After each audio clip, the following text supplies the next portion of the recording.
사이다 무비튼. 나는 남편과 2살 된 아들아이와 셋이서 살고 있다. 평범하지만 우리는 충분히 행복했다. 남편은 성실하고 평범한 회사원이었고 우리는 남편 회사의 직원 아파트에 살고 있다. 직원 아파트였기 때문에 주민들은 남편 회사 동료들이었다. 어느 날 과장 사모가 우리 집에 찾아와서 깜짝 놀란 일이 있었다. 무슨 일이시냐고 묻자 화가 단단히 난 얼굴로 말 대신 사진 한 장을 내밀었다.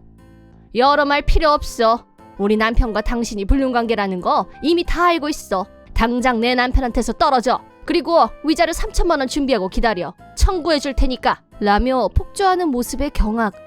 나는 남편하고 여전히 사이가 좋았고 사랑하는 사이인데 불륜이라니. 그런 건 생각해 본 적도 없었다. 게다가 나는 지금 26살인데 과장은 벌써 40이 넘은 중년 15살이나 차이가 났다. 그런데도 사모는 내가 자기 남편하고 불륜관계라고 딱 정해놓고 내 말은 들으려고도 하지 않았다.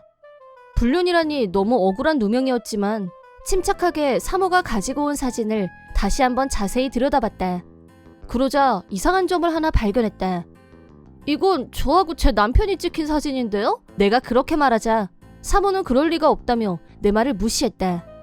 이 얼굴이 어디로 봐서 내 남편이지 네 남편이냐며 점점 더 열을 내면서 난리를 쳤지만 내 눈은 아무리 봐도 나하고 남편의 투샷이었다.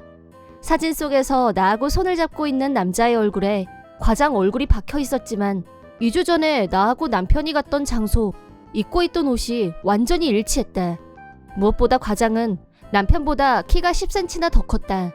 나는 침착하게 그날 입었던 옷을 꺼내서 보여주면서 남편하고 그날 찍었던 사진도 보여줬다.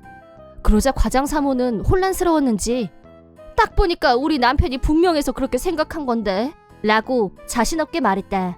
이거 누가 컴퓨터로 합성한 사진 아닐까요? 잘 보면 얼굴 라인이 어긋나 있어요. 내가 허점을 지적하자 사모는 놀라서 눈을 동그랗게 떴다.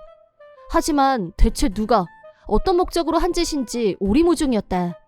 일단은 남편과 과장님한테 이 기묘한 사진에 대해 알리고 대책은 나중에 다시 강구하기로 하고 헤어졌다. 퇴근 후 집으로 온 남편한테 바로 알렸지만 남편도 아는 게 없기는 마찬가지였다. 확실한 건 2주 전 아들아이를 부모님께 맡기고 남편하고 둘이서 데이트를 한 곳이 합성사진의 장소와 일치한다는 것뿐. 과장 사모한테 우리 남편은 아무것도 모르는 것 같다고 하자 과장님도 마찬가지라고 했다. 누가 무슨 목적으로 벌인 일인지 생각할수록 미궁에 빠져들었다. 우리 넷은 꺼림칙하고 불안한 마음이었다. 그러다 며칠 후 같은 사원주택에 살고 있는 왕재숙 씨랑 우연히 마주쳤다. 왕재숙 씨는 남편과 같은 회사 직원이었고 싱글마더였는데 나한테 이상한 질문을 했다. 혹시 최근에 윤 과장님네 소식 들은 거 없어요? 부부싸움을 심하게 했다더라 뭐 그런 거? 부부싸움이요? 그런 말 못 들어봤는데? 내 대답을 들은 왕재숙은 순간 표정이 변했고 채 타더니 어디로 휙 가버렸다. 난데없이 왜 과장님네 부부싸움을 궁금해하는 건지. 그때는 내가 센스가 부족해서 바로 알아차리지 못했는데 퇴근해서 돌아온 남편한테 오늘 있었던 일을 무심코 툭 내뱉자 아무 대꾸 없이 혼자서 뭔가 골똘히 생각에 잠기는 듯 했다. 확실한 건 아니지만 뭔가 걸리는 게 있다고 했다. 주말에 과장님네 부부를 우리 집으로 불렀다. 미궁에 빠진 사건에 대해 할 얘기가 생겼기 때문이었다. 그리고 한 사람 더, 왕재숙 씨도 불렀다. 왕재숙 씨한테는 과장님 부부도 온다는 말은 미리 하지 않았다. 왕재숙은 거실에 있는 과장님을 보더니 어머 과장님 어떻게 여기 계세요? 이런 우연이라니 우리 진짜 너무 통하는 것 같지 않아요? 라며 흥이 올라서 종종걸음으로 들어오다가 사모도 같이 있는 걸 보더니 순식간에 표정이 싸늘하게 변했다. 지난번과 마찬가지로 혀까지 차면서 말이다. 나는 문제의 합성 사진을 꺼내서 왕재숙 씨한테 보여주면서 이거 본인이 한 거 맞죠? 라고 돌직구로 물었다. 그러자 의외로 순순히 시인하는 왕재숙. 이어진 그녀의 발언은 더욱 어처구니가 없었다. 맞아요. 그런데 내가 이런 짓을 한 건 모두 과장님을 위해서예요. 그게 무슨 뜻이에요? 아주 심플하죠. 과장님은 이혼하고 싶어 하는데 와이프가 떨어져 나갈 생각을 안 하니까 와이프가 포기하고 떨어져 나갈 소스를 좀 제공해 주려고 했던 거다. 이거예요. 그러면 나하고 아무 걸림돌 없이 만날 수 있잖아요? 라는 말을 듣고 나와 남편은 순간 멘붕. 사모도 너네 뭐 있니? 하는 표정으로 과장님을 쏘아봤다. 하지만 과장님은 사실 무근이라고 주장했고 과장님이 거짓말을 하는 걸로는 보이지 않았다. 그걸 증명하려는 듯 남편은 왕재숙 씨가 예전부터 과장님을 찜해놓은 상태였고 회사에서도 틈만 나면 과장님 주변에서 얼쩡거렸다고 했다. 남편의 증언을 참고로 과장님의 주장을 들어본 결과 과거 왕재숙이 여러 번 과장님한테 사귀자는 말을 한 적이 있었지만 결혼한 몸이고 아내를 사랑하기 때문에 다른 여자를 만날 수 없다고 거절했다는 거였다. 하지만 왕재숙은 그 말을 자기한테 유리하게 왜곡해서 이해했다. 과장님의 진심은 자기랑 사귀고 싶어 하지만 와이프가 헤어져 주지 않아서 힘들어한다 라고. 그러니까 내가 나서서 도와줘야 한다는 사명감을 갖고 문제의 합성 사진을 만들어낸 것이었다. 그런데 하필 나와 남편의 사진을 이용한 이유는 평소에 인꼬 부부로 소문이 나 있던 나와 남편이 시간이 나면 둘이서 같이 쇼핑을 하거나 영화를 보러 간다는 걸 나한테 들었던 기억이 있어서 부부 사진을 촬영하기에 딱이란 생각에 타깃으로 정했다는 걸 알게 됐다. 사이좋은 부부라서 타깃으로 삼다니. 사이가 나빴다면 이런 쓸데없는 일에 휘말릴 일도 없었을 거란 얘기가 되나 싶어서 순간 기분이 착잡했다.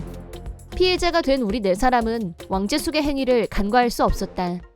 이번 일을 과장님과 남편이 회사에 보고했고 왕재숙은 즉시 해고됐다.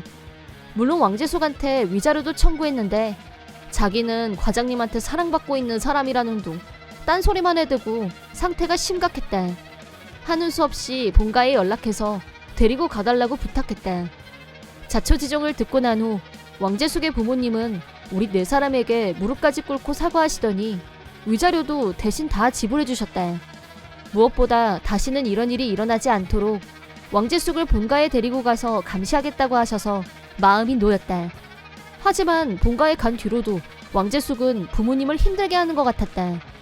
회사에서 잘린 후 정신병원을 다니면서 치료를 받고 있다는데 왕재숙은 그분이 나를 데리러 온다고 했어. 나 지금 가야 돼. 틈만 나면 여기로 오려고 발악을 하다가 마침내 정신병동 1인실에 입원하게 됐다고 한다. 본가에서 몰래 빠져나와 여기로 다시 오는 상상만 하면 소름이 돋았는데 철저히 출입 통제되는 곳에서 관리하고 있다고 하니 조금 안심이 됐다. 그 후 과장님 사모는 자기가 오해해서 나한테 이중 피해를 줬다면서 사과와 함께 위자료를 봉투에 담아서 과장님과 같이 들고 왔는데 고의로 그랬던 게 아니었기 때문에 받지 않기로 했다. 일방적으로 왕재숙에게 우리 모두가 당했던 일이었으니까. 또 남편과 과장님은 사적으로도 같이 낚시며 골프를 즐기는 사이였고 그러다 어쩌다 과장님이 우리 집에 와서 앉았다 가는 일도 있었다. 사모가 그 사진을 보고 바로 머리에 피가 솟았을 게 이해가 간다.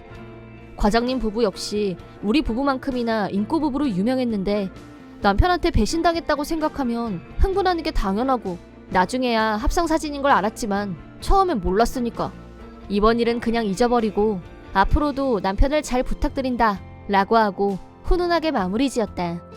나하고 남편은 정말 재수가 나빴다는 말밖엔 나오지 않지만 과장님이야말로 선도 확실히 긋고 잘못한 것도 없이 스토커 피해를 입었으니 가장 힘들었을 사람은 과장님이었다고 본다. 왕재숙 씨 부모님 말씀으로는 정신병동에서 철저하게 관리하고 있다고 하는데 솔직한 심정은 그 안에서 평생 있었으면 좋겠다. 이번 영상은 어떠셨나요? 재밌게 보셨다면 구독, 좋아요에 댓글까지 달아주시면 감사하겠습니다. 그럼 다음 영상에서 만나요.